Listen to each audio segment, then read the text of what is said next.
until some time ago, nobody would have even been dreaming that Indonesia would be playing two crucial matches for the qualification.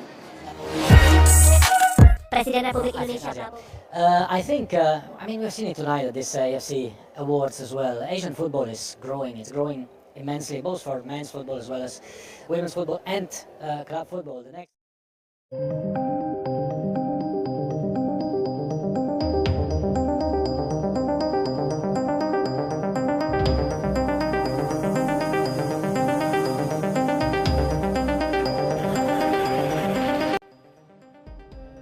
Gara-gara Amerika sombong ke dunia, iklan dan sponsor dunia sampai muak tolak gabung. Satu persatu sponsor Piala Dunia meninggalkan Amerika, FIFA langsung panik.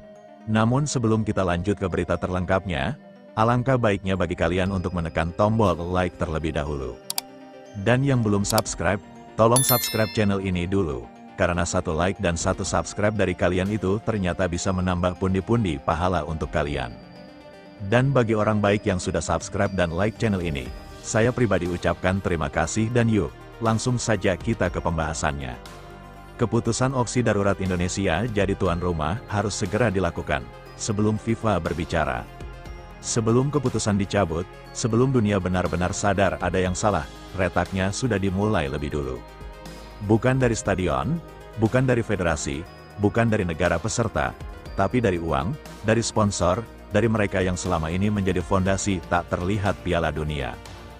Awalnya hampir tak ada yang memperhatikan sebuah perusahaan global menunda aktivasi kampanye Piala Dunia, tidak membatalkan, tidak menarik diri, hanya menunda. Alasannya terdengar formal dan aman, evaluasi internal.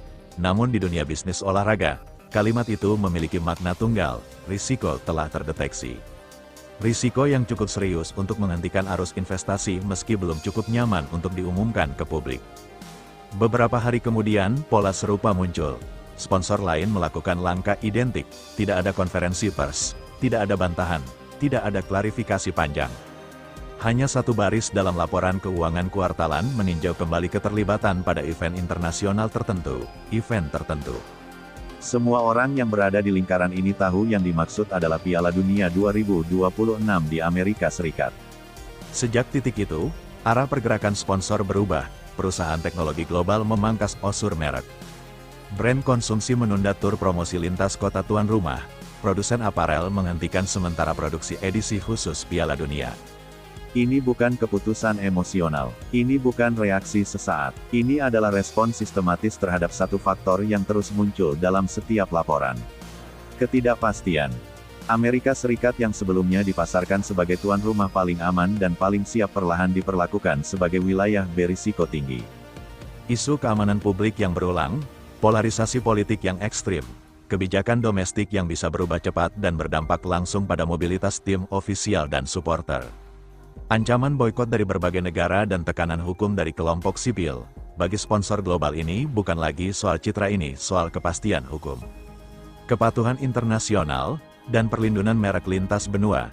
Di balik layar, dokumen penilaian risiko menumpuk, pertanyaan-pertanyaan yang seharusnya sudah tuntas justru muncul kembali. Apakah semua tim dan supporter akan mendapatkan akses masuk tanpa diskriminasi? Apakah kebijakan visa bisa dijamin konsisten hingga hari pertandingan terakhir?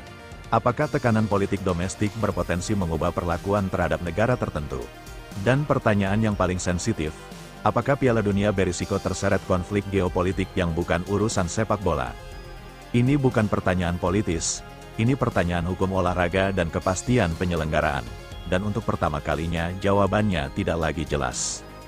Seorang eksekutif senior sponsor dalam pernyataan tertutup yang kemudian bocor mengatakan bahwa perusahaannya tidak bisa menempelkan logo global pada event yang berpotensi memecah audiens dunia. Kalimat itu terdengar dingin, namun dampaknya panas. Karena ketika sponsor berbicara tentang fragmentasi audiens, artinya fondasi kepercayaan global telah retak. Sponsor tidak takut pada kontroversi kecil. Mereka takut pada ketidakpastian struktural yang tak bisa dikendalikan. Tak lama kemudian, gelombang kedua datang. Beberapa sponsor regional memutuskan mundur total tanpa renegosiasi, tanpa kompromi. Mereka memilih membayar penalti kontrak daripada menanggung risiko reputasi jangka panjang. Keputusan ini tidak dramatis, tetapi tegas. dan di titik inilah alarm internal FIFA berbunyi keras. Karena Piala Dunia tanpa sponsor utama bukan sekadar turnamen yang lebih kecil, ia adalah krisis finansial dan krisis legitimasi. Hak siar masih bisa dinegosiasikan, tiket masih bisa dijual. Namun sponsor adalah urat nadi. Tanpa sponsor, stabilitas ekonomi runtuh. Tanpa stabilitas ekonomi, tata kelola turnamen dipertanyakan, dan tanpa tata kelola yang kredibel, FIFA berdiri di atas fondasi yang rapuh. FIFA mencoba meredam situasi, pertemuan tertutup dengan mitra komersial digelar, jaminan keamanan diperbaharui.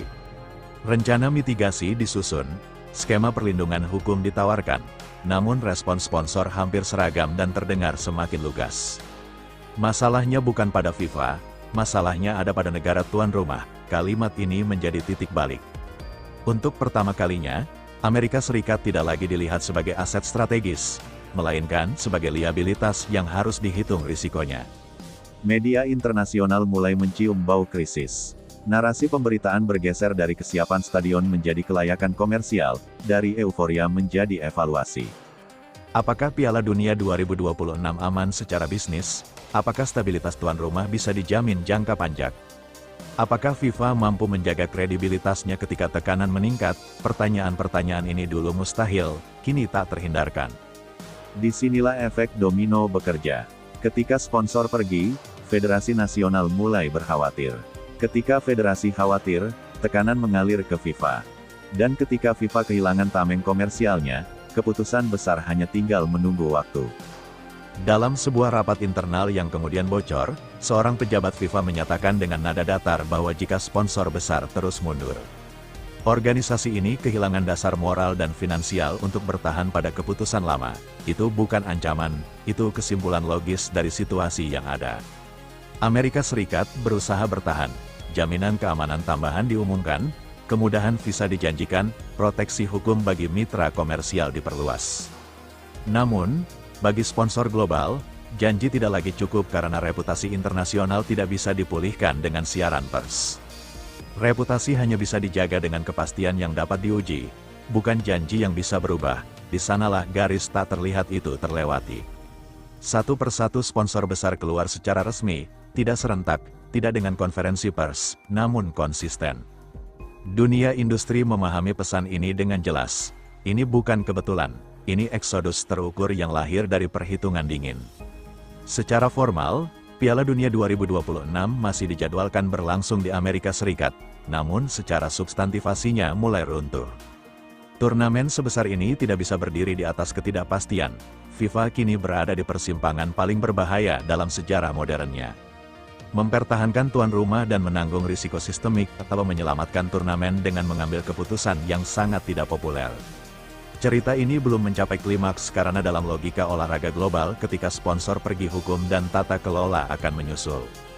Statuta FIFA menuntut kepastian, kesetaraan, dan non-diskriminasi. Ketika prinsip-prinsip itu berpotensi dilanggar, FIFA tidak lagi berbicara soal preferensi, tetapi kewajiban.